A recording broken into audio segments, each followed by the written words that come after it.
Assalamu alaikum. In this video, I have solved Aga Khan University Examination Board Class 9th Model Examination Paper 2023 Physics Paper 2.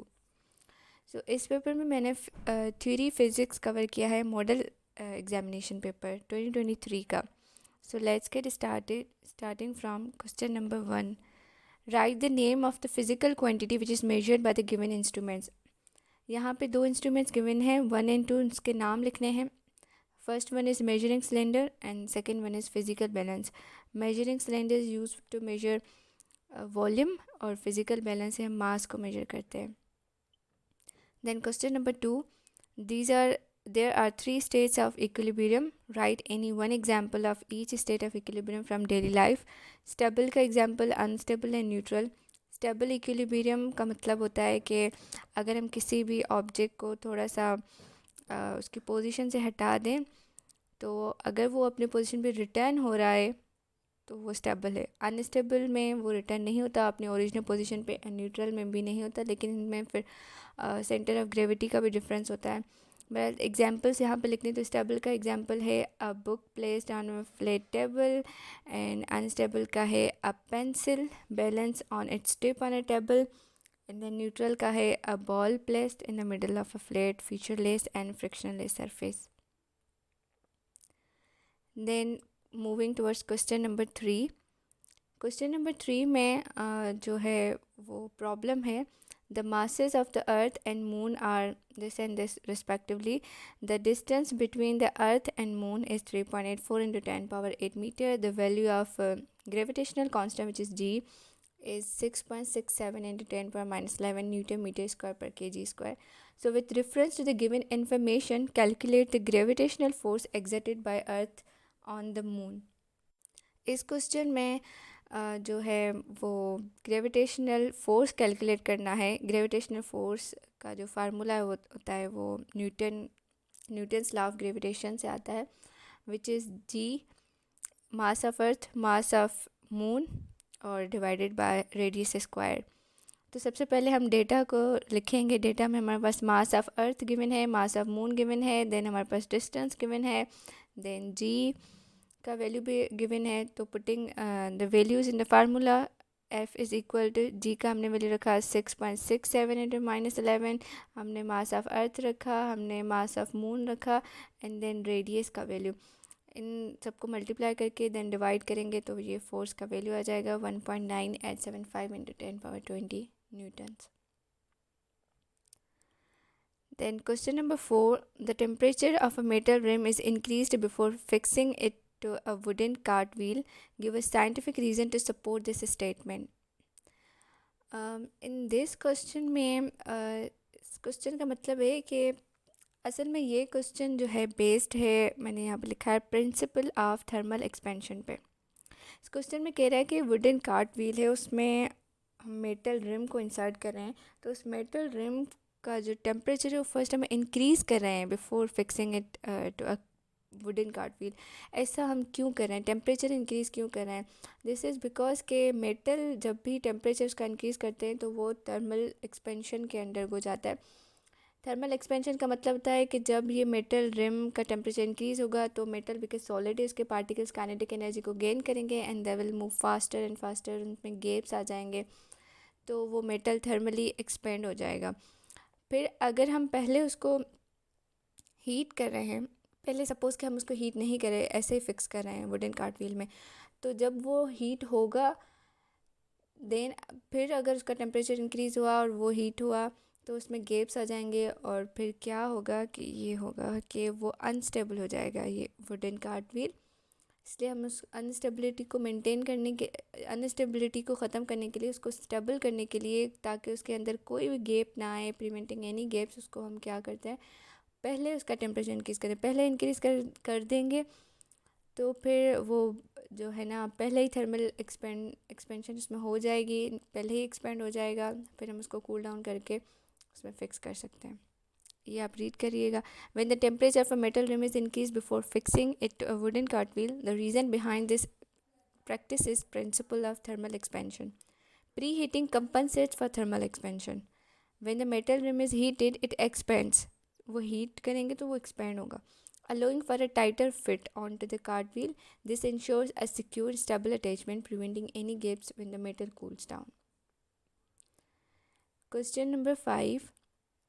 An animal fur coat is made in such a way that the inner surface of the material is the animal's skin and the outer surface is fur or hair. State the reason why the coat is warmer if it is worn inside out, i.e. the inner surface becomes the outer. इस question में भी scientific reason के लिए पूछ रहा है कि जो फ़र कोट होता है उसका इनर मटेरियल में स्किन का बना होता है, आउटर सरफेस है, उसको अगर हम इनसाइड आउट वेयर कर रहे हैं तो वो वार्मर क्यों फील हो रहा है? बिकॉज़ ये जो फ़र और हेयर होते हैं, दे क्या करते हैं, दे ट्रैप द एयर। वो हीट को, जो मॉलिक्यूल्स होते हैं उनको ट्रैप करते हैं और keeps warmer. Then B. Walking barefoot on a carpet feels warmer than walking on tiles. Give a scientific reason to support this statement. इस क्वेश्चन में भी जो है साइंटिफिक रीज़न पूछ रहा है कि why the carpet feels warmer जब हम उस पर बेयर फुट वॉक करें than walking on the tiles. This is based on, इसका जो आंसर है, the reason behind this is the difference in the thermal conductivity of the carpet and tiles. Thermal conductivity of the carpet and tiles में difference है। Carpet जो है वो good insulator है, meaning that it has low thermal conductivity. जो tile है वो उसको हाई थर्मल कंडक्टिविटी होती है। तो यही रीज़न है इसका कि कारपेट जो है वो वार्मर फील होता है than walking on the tiles. Then question number 6 is ERQ। ERQ में दो क्वेश्चन हैं, इधर you have to answer question A और B, बट मैंने यहाँ पे दोनों ही सॉल्व किए हैं, A B and B B। On the right side मैंने A सॉल्व किया है एंड द लेफ़्ट साइड मैंने B सॉल्व किया है। A साइड पे जो क्वेश्चन है, A option, a sports car starts from rest. It covers a distance of 900 meters to attain a speed of 80 meters per second. Determine the acceleration of the car and the time required to reach this speed. इस question की सबसे पहले हम data collect करेंगे, मतलब data लिखेंगे। तो start from rest, तो इसलिए उसकी इनिशियल वेलोसिटी 0 है। It covers a distance of 900 metre, तो इसलिए S is equal to 900 metre. Then it attains a speed of 80 metre per second, यानी कि उसकी final velocity 80 metre per second है। Then we have to determine the acceleration of the car A and the time required to reach the speed, यानी कि T. सो सबसे पहले for acceleration के लिए हम इक्वेशन जो यूज़ करेंगे वो न्यूटन्स लॉ ऑफ मोशन की जो 3 इक्वेशन में से थर्ड इक्वेशन हम यूज़ करेंगे। 2as is equal to VF square minus VI square. Putting the values VF का, VI का, S का, सारे वैल्यूज़ पुट करके आपके पास एक्सेलरेशन का आंसर आएगा 3.56 metre per second square. Then for time के लिए हम first equation of motion use कर सकते हैं। तो putting first equation of motion में VF is equal to VI plus AT, और पुटिंग द वैल्यूज़ VF का 80, VI 0 है। एक्सेलरेशन जो हमने फाइंड किया यहाँ पे 3.56 वही यूज़ करेंगे यहाँ पे 3.56, और टी हमने फाइंड करना है, तो ये मल्टीप्लाई और डिवाइड करके प्लस माइनस करके ये आंसर आएगा T is equal to 22.8 seconds. Then B, option B, two vehicles, a sports bike and a car of masses 325 kg and 1754 kg respectively, are moving with different velocities. 1. Find the momentum of the sports bike at the speed of 140 km per hour, and second, find the velocity of the car if momentum of both the vehicles is same. So first का answer के लिए हम data लिखेंगे। तो मास of the sports bike हम given है which is 325 kg। Mass speed of sports bike given है V1, जिसको हम लिखेंगे 140 किलोमीटर पर आवर। सबसे पहले हम 140 किलोमीटर पर आवर को मीटर पर सेकंड में चेंज करेंगे, तो आप इससे 1000 से साथ मल्टीप्लाई करके डिवाइडेड बाय 3600, तो आंसर आएगा 38.89 मीटर पर सेकंड। देन मोमेंटम, इसका क्या होगा? मोमेंटम का फार्मूला आता है, मोमेंटम को हम रिप्रेजेंट करते हैं P के साथ। Then P is equal, because हम मोमेंटम फाइंड कर रहे हैं, तो P1 is equal to M1 multiply by V1। Putting the values, आपके पास आंसर आएगा मोमेंटम का 12639.25 kilogram metre per second. This is the momentum of the sports bike, right? Then question number 2, find the velocity of the car if momentum of both the vehicles is same. अगर दोनों vehicles का momentum same है तो आप second जो है गाड़ी है कार, उसकी velocity हमने find करनी है। So since the momentum of both vehicle is same, we can use the principle of momentum, which is m1 v1 is equal to m2 v2. Then इसकी डेटा हम लिखें, mass of the sports bike given है 325, sports bike की speed भी given है, car का mass given है, and we have to determine the speed of the car. तो m1v1 is equal to m2v2. Putting the values, हमारे पास v2 का आंसर आ जाएगा 7.21 मीटर पर सेकेंड. ये फर्स्ट ERQ हो गया. देन सेकेंड ERQ में भी दो ऑप्शन हैं. Either you have to write the answer of option A, describe the renewable and non-renewable sources of energy and give any 4 examples of each source.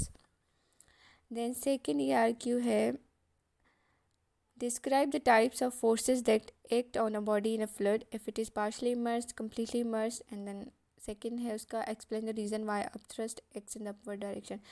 सबसे पहले let's read out the first one. A, तो renewable energy sources, these are the sources that can be naturally replenished or regenerated over time. उसके examples हैं, solar energy जो हमें सन से मिलती है, विंड एनर्जी है, हाइड्रो इलेक्ट्रिक पावर है, जियोथर्मल एनर्जी है. विंड एनर्जी हम विंड के काइनेटिक एनर्जी से कैप्चर करते हैं, हाइड्रो इलेक्ट्रिक हम वाटर के फ्लो से यूज़ करते हैं, जियोथर्मल एनर्जी हम अर्थ के कोर से जो हीट होती है उसको कैप्चर करते हैं, वहाँ से energy. The non-renewable energy sources are the finite sources that cannot be reused. उसके examples है fossil fuels, because they are once burned they cannot be used again. Nuclear power है, natural gas है, coal है. These are some of the examples जो कि non-renewable energy sources हैं. Second ERQ में हमने बताना है कि अगर एक बॉडी पार्शली इमर्स्ड है एंड एक कम्प्लीटली इमर्स्ड है तो उन पे कौन कौन से फोर्सेस लगते हैं. सो अगर कोई बॉडी पार्शली इमर्स्ड है, इसका मतलब है कि वो फ्लोट कर रही है, और फ्लोट कर रही है तो उसका मतलब उसके पास अपथ्रस्ट फोर्स भी होगा. सबसे पहले तो बॉडी का वेट होगा, वेट जो कि एक्ट करता है डाउनवर्ड. देन अपथ्रस्ट फोर्स जो कि उसको फ्लोट करने में हेल्प करता है. Then buoyant force, it is the also upward force exerting on the submerged body by the flood. ये इक्वल होता है जब भी कोई बॉडी फ्लड में जाती है तो वो वाटर को डिस्प्लेस करती है. उस वाटर जो डिस्प्लेस हो रहा है, फ्लड जो डिस्प्लेस हो रहा है, उसका जो वेट है उसको हम buoyant फोर्स कहते हैं. देन ये अपथ्रस्ट नेट फोर्स होता है, इन दोनों को हम सब्ट्रैक्ट करके अपथ्रस्ट निकालते हैं. This is the net force जो बॉडी को फ्लोट करने में हेल्प करता है.